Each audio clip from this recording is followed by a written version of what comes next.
Bem-vindas à nossa aula, meninas. Mais uma vez, bom dia. E vamos à aula de hoje. Atenção, a aula de hoje tem a ver com a sombra de figuras planas. Primeiramente, nós vamos fazer a sombra de quadrados, assentes, obviamente, em planos de projeção e em planos projetantes, ok? Numa primeira fase, nós vamos resolver esses exercícios. Numa primeira fase, nós vamos resolver, o professor vai ditar o exercício e nós depois vamos resolver. Atenção que nós já sabemos desenhar figuras planas, tal como vimos na aula passada. Nós já sabemos desenhar figuras planas. Temos aqui uma figura plana.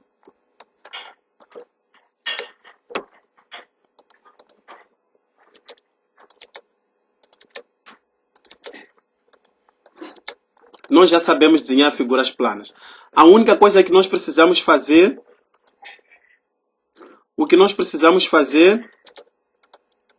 é a colocação. O que nós precisamos fazer é a determinação da sombra dessa figura plana. Primeiro nós temos aqui o nosso quadrado assente num plano de frente, de 2 centímetros, obviamente, 2 centímetros de afastamento, e ele é dado pelos pontos A e D. Então, colocamos, desenhamos as coordenadas. O professor já deu este exercício, ou melhor, o professor já vos deu o exercício ao todo. Estou apenas a explicar como é que nós obtemos esta sombra, ok? Então, para determinar a sombra, a primeira coisa que nós temos que fazer é traçar os nossos raios luminosos. Atenção, sabemos que a direção luminosa nossa é de 45 graus e é da esquerda para a direita, é a direção luminosa convencional, ok? Então, primeiro, nós traçamos 45 graus em relação, obviamente, ao nosso π. Já havíamos visto o que seria o π. O π é esta reta perpendicular, ok? É esta reta perpendicular ao nosso... O π é esta reta perpendicular ao nosso eixo x, ok? Aqui está o nosso π.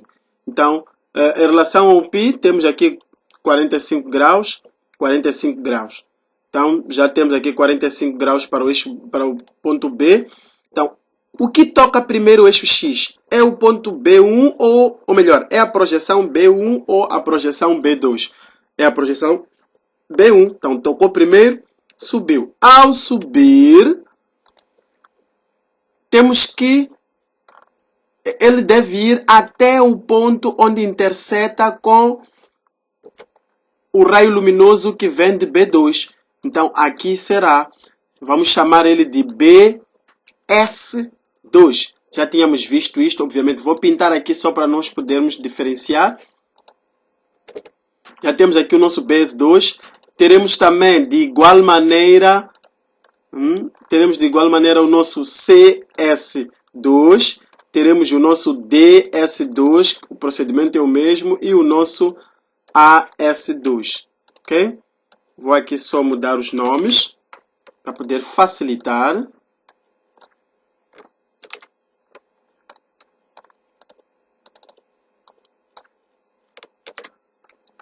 E depois disso, reparem que nós já temos aqui os pontos. Já temos todos os pontos. O que é que nós devemos fazer? Já temos todos os pontos que equivalem à nossa sombra. O que é que nós devemos fazer? Traçar os pontos com o mesmo nome, ou unir os pontos com o mesmo nome. Temos aqui, unimos o ponto AS2 ao ponto DS2 e unimos o ponto DS2 ao ponto CS2, unimos o ponto CS2 ao ponto BS2 e unimos o ponto BS2 ao ponto AS2. Atenção, reparem que há uma parte da nossa sombra que está por detrás do nosso plano, ou do nosso polígono. Então, não pode ser a traço contínuo, tem que ser a traço interrompido. Não é? Aquilo que em algum momento nós chamamos de tracejado. Então, o que é que nós vamos fazer? Vamos colocar a traço interrompido a partir deste ponto, que está lá por detrás, porque não é visível. Então, assim teremos. E depois vamos sombrear. Já vimos como é que a sombra ela é colocada. Sombreamos apenas a parte que é visível da nossa sombra, ok? E assim teremos a nossa sombra do quadrado. O mesmo nós vamos fazer com este exercício que o professor já colocou aqui. O professor já colocou também os dados, ok? Deste exercício, já temos o exercício, é só uma questão de nós resolvermos. Qualquer dúvida, o professor está aqui. E o vídeo referente a este exercício, o professor já colocou disponível ontem, então devemos rever em caso de dúvida, tá bem? Os próximos exercícios o professor vai colocar em Word e vocês devem colocar a sombra dessas figuras planas, tá bem? Tchau, tchau.